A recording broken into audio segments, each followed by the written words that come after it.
Good morning बच्चों। कक्षा 9वीं विज्ञान विज्ञान भाग 2 पाठ 6वां वनस्पतियों का वर्गीकरण। वनस्पतियों का वर्गीकरण इस पाठ की जानकारी लेने से पहले हम तालिका के जरिए इस पाठ के बारे में थोड़ा सा पहले जान लें। मैं आपको कुछ इसकी जानकारी पहले बता दूं कि हम इस पाठ में क्या पढ़ने वाले हैं। सजीव दो प्रकार के होते हैं, वनस्पति और प्राणी। हम सबको पता है। हमें ये भी पता है कि सजीव जो है वो कोशिकाओं, सजीवों का जो शरीर होता है वो कोशिकाओं से बना होता है। हमने ये भाग कक्षा 8वीं और 7वीं में पढ़ा हुआ है। हम ये भी जानते हैं कि कोशिका की रचना किस प्रकार की होती है। हमने ये भी कक्षा 8वीं में पढ़ा हुआ है कि कोशिका की रचना किस प्रकार से होती है। कोशिका में कौन कौन से घटक पाए जाते हैं। प्राणी कोशिका और वनस्पति कोशिकाओं के बारे में हमने पहले ही जानकारी प्राप्त कर ली है। कोशिकाओं में केंद्रक पाया जाता है, कोशिकाओं में हरित लवक पाया जाता है, कोशिका में कोशिका द्रव्य होता है। ये सब हमने पहले से ही सीखा हुआ है। उसी प्रकार से हमें ये भी पता है कि कुछ सजीव ऐसे होते हैं जिनमें कोशिका ही नहीं पाई जाती।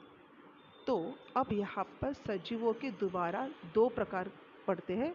एक जिनकी कोशिकाओं में केंद्रक नहीं पाया जाता, और दूसरा जिनकी कोशिकाओं में केंद्रक पाया जाता है। तो यहाँ आप देख सकते हो, आदि केंद्रकी का मतलब क्या है। ऐसी कोशिका जिसमें केंद्रक नहीं होता, ऐसी कोशिका जिसमें केंद्रक नहीं होता उसे आदि केंद्रकी कहा जाता है।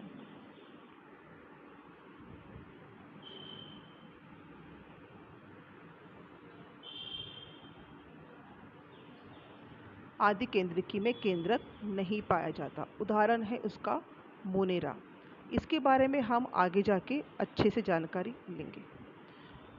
दूसरा है ऐसी कोशिका जिसके अंदर केंद्रक पाया जाता है। आज हम इस पूरे लेसन में वनस्पतियों के वर्गीकरण, इस लेसन में हम दृश्य केंद्रकी सजीवों के बारे में जानकारी लेने वाले हैं। आदि केंद्रकी सजीवों के बारे में हम जानकारी ऑलरेडी ले चुके हैं। अब हम दृश्य केंद्रकी सजीवों के बारे में जानकारी लेने वाले हैं। ऐसे सजीव जिनमें केंद्रक पाया जाता है। ध्यान रखो, दृश्य केंद्रकी यानी ऐसे सजीव जिनमें केंद्रक पाया जाता है, जिनका केंद्रक हम देख सकते हैं। और अगर केंद्रक है तो केंद्रक के साथ साथ बाकी के भी जो घटक होते हैं, जैसे हरित लवक है, कोशिका द्रव्य है, ये सब भी उन कोशिकाओं में पाया जाता है। दोबारा एक बार देखो, आदि केंद्रकी का मतलब क्या है। ऐसे जिनमें केंद्रक नहीं होता, जैसे कि बैक्टीरिया है, वायरस है, सूक्ष्मजीव जिनमें केंद्रक नहीं पाया जाता। और दृश्य केंद्रकी का मतलब क्या है, जिनमें केंद्रक पाया जाता है। अब दृश्य केंद्रकी का दोबारा दो भाग होते हैं। एक होता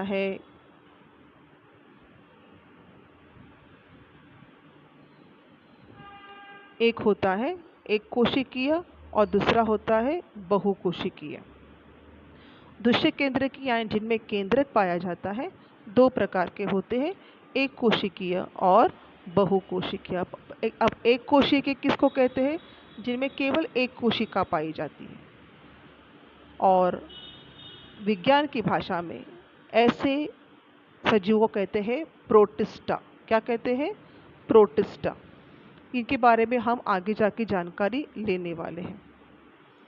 प्रोटिस्टा मतलब, जैसे कि आपने 8वीं कक्षा में भी इनके बारे में जानकारी ली थी, आपको याद होगा, अमीबा, पैरामेशियम, युग्लिना जैसे एक कोशिकीय जो सजीव थे, इनके बारे में भी हम ऑलरेडी जानकारी ले चुके हैं। अब हम आगे बढ़ते हैं बहुकोशिकीयों के बारे में। बहुकोशिकीय यानी एक से ज़्यादा जिनमें कोशिका पाई जाती है उन्हें कहा जाता है बहुकोशिकीय। अब बहुकोशिकीय किसको कहते हैं? बहुकोशिकीय के भी आगे जाके दो प्रकार पड़ते हैं। एक जिनमें कोशिका भित्तिका पाई जाती है और दूसरी जिनमें कोशिका भित्तिका नहीं होती। देखो इसका क्या मतलब है। हमने देखा कि सभी सजीव का जो शरीर है वो कोशिकाओं का समूह है, ऊतकों का समूह है और ऊतक कोशिकाओं से बने होते हैं। तो जिन सजीवों में एक से ज़्यादा कोशिकाएं या बहुत ज़्यादा कोशिकाएं शरीर में पाई जाती हैं उन्हें कहा जाता है बहुकोशिकीय। कुछ बहुकोशिकीय ऐसे होते हैं जिनकी कोशिकाओं में कोशिका भित्ति पाई जाती है। कोशिका भित्ति क्या होती है ये हमने कक्षा 8वीं में पढ़ा है, आपको याद होगा। इस प्रकार की हमारी कोशिका थी, याद है आपको? और कोशिका के बाहर जो आवरण था जिससे कोशिका के अंदर की नाजुक भागों का संरक्षण हो रहा था उसे कहते थे कोशिका भित्ति, याद होगा आपको। तो कुछ ऐसे होते हैं जिनमें कोशिका भित्ति पाई जाती है और कुछ ऐसे होते हैं जिनमें कोशिका भित्ति नहीं पाई जाती। अब थोड़ा याद करो, पीछे जाके 8वीं कक्षा में हमने दो आकृतियाँ देखी थी। एक थी वनस्पति कोशिका और दूसरी थी प्राणी कोशिका। वनस्पति कोशिकाओं में कोशिका भित्ति पाई जाती है और प्राणी कोशिका में कोशिका भित्ति नहीं पाई जाती। आज इस साल 9वीं कक्षा में हम कोशिका भित्ति जिनमें पाई जाती है ऐसे वनस्पतियों के बारे में जानकारी प्राप्त करने वाले हैं। हम इस साल ऐसे वनस्पतियों के बारे में जानकारी प्राप्त करने वाले हैं जो कि स्वयं पोषी होती है और जिनमें कोशिका भित्ति पाई जाती है। सजीवों का जो ये चार्ट है। अब हम आगे देखते हैं कि वनस्पति कोशिकाओं में वनस्पति जिसमें कोशिका भित्ति और हरित लवक पाए जाते हैं, ऐसी वनस्पतियाँ जो स्वयं पोषी होती है, इन वनस्पतियों के बारे में हम इस पूरे पाठ में विस्तार से जानकारी प्राप्त करने वाले हैं। पूरा लेसन में आपको दोबारा सिखाने वाली हूँ, टेंशन मत लो। अभी तो सिर्फ हम पाठ में किन किन घटकों के बारे में हम जानकारी लेने वाले हैं उन घटकों के बारे में हम बस यहाँ पर एक बार शॉर्ट में देख रहे हैं। तो वनस्पतियाँ जो होती हैं, वनस्पतियाँ दो प्रकार की होती हैं। एक जिसमें फूल नहीं आते और दूसरा जिनमें फूल आते हैं।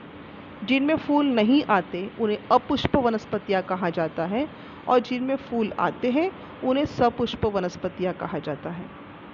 अपुष्प वनस्पति आप सबको पता होगा, जिसमें फूल ही नहीं आता उसमें फल भी नहीं आएगा, है ना। जिस वनस्पति में फूल आता ही नहीं है उस वनस्पति में फल भी नहीं आता। तो यहाँ पर याद रखो, अपुष्प वनस्पतियाँ अगर उनमें फूल नहीं आते तो उनमें फल भी नहीं आते, यानी कोई बीज नहीं होता। फल मतलब वहाँ पे कोई बीज नहीं होता। तो ये अबीजपत्री वनस्पतियाँ होती हैं। और सपुष्प वनस्पति जिनमें बीज पाए जाते हैं वो बीजपत्री वनस्पतियाँ होती हैं। अब अबीजपत्री का मतलब क्या है? अबीजपत्री में तीन प्रकार होते हैं। एक है थैलोफाइटा, ब्रायोफाइटा और टेरिडोफाइटा। मैं दोबारा आपको बता रही हूँ, हम पाठ नहीं पढ़ रहे, हम सिर्फ पाठ में किन किन घटकों के बारे में हम जानकारी लेने वाले हैं उसका एक सिर्फ अंदाज़ ले रहे हैं, ताकि जब मैं पाठ पढ़ाना शुरू करूँ तो आप कंफ्यूज ना हो जाओ कि हम कहाँ से कहाँ जा रहे हैं। तो बस हमें कहाँ से कहाँ तक जाना है ये आपको मैं पहले बता दूँ। दोबारा एक बार देखो, हमने पहले देखा कि वनस्पतियाँ क्या है। वनस्पतियाँ ऐसी कोशिका है वनस्पतियों की कोशिकाएं कैसी होती हैं? जिनमें कोशिका भित्ति पाई जाती है, जो स्वयंपोषी होती है। ऐसी वनस्पतियाँ दो प्रकार की होती है, उनमें दो प्रकार का वर्गीकरण पाया जाता है। उनका जो वर्गीकरण है वो दो हिस्सों में पाया जाता है, अबीजपत्री और बीजपत्री। बीजपत्री और अबीजपत्री मतलब अपुष्प जिसमें फूल नहीं आते, और बीजपत्री यानी कि सपुष्प जिसमें फूल आते हैं और जिसमें बीज भी पाए जाते हैं। पहले देखेंगे सबसे पहले कि किताब के पहले भाग में आपको अबीजपत्री के बारे में जानकारी दी गई है। अबीजपत्री 3 प्रकार की होती है, थैलोफाइटा, ब्रायोफाइटा और टेरिडोफाइटा। इसके बारे में हम डीपली बाद में जानकारी प्राप्त करेंगे ही, फिलहाल सिर्फ इनके नाम ध्यान में रखो। फिर आते हैं बीजपत्री के पास, यानी कि सपुष्प वनस्पतियों के पास। बीजपत्री वनस्पतियाँ दोबारा दो प्रकार की होती हैं, अनावृत्त बीजी और आवृत्त बीजी। अब अनावृत्त बीजी का मतलब क्या है? ऐसा बीज, अभी देखिए ये तो पता हो गया कि ये बीजपत्री है, मतलब इनकी इस पौधे में, इस वनस्पति में बीज पाए जाते हैं। अब अगर वनस्पति में बीज पाए जाते हैं तो यहाँ पर ये वनस्पतियाँ दोबारा दो प्रकार की होती है, एक अनावृत्त बीजी और दूसरी आवृत्त बीजी। अनावृत्त बीजी का मतलब है ऐसे बीज जिनमें आवरण नहीं होता, ऐसे बीज जिनमें आवरण नहीं होता। आप देखोगे हर बीज में आवरण होता है, पर कुछ ऐसे बीज भी होते हैं जिनमें आवरण नहीं होता, वो होते हैं अनावृत्त बीजी। उनके उदाहरण क्या है हम बाद में देखने वाले हैं। अब आते हैं आवृत्त बीजी की तरफ। आवृत्त बीजी यानी कि जिनके बीजों में आवरण पाया जाता है। आवृत्त बीजी ऐसी वनस्पतियां हैं जिनमें आवरण पाया जाता है। अब आवृत्त बीजी दो प्रकार की होती है, एक होती है एक बीजपत्री और दूसरी होती है द्विबीजपत्री। अब ये सब कुछ आपने 7वीं, 6ठी, 7वीं और 8वीं कक्षा में पढ़ा हुआ है। एक बीजपत्री, द्विबीजपत्री आपको पता है। इसके बारे में दोबारा डीपली हम जब पाठ पढ़ना शुरू करेंगे तब देखने ही वाले हैं। तब तक आप इन दोनों चार्ट्स का ठीक से अध्ययन करो। जो मैंने अभी आपको समझाया है उसको दोबारा एक बार सुनो, ताकि जब हम पाठ पढ़ना एक्चुअल में शुरू करेंगे तब आपको किसी प्रकार का कन्फ्यूजन नहीं रहेगा।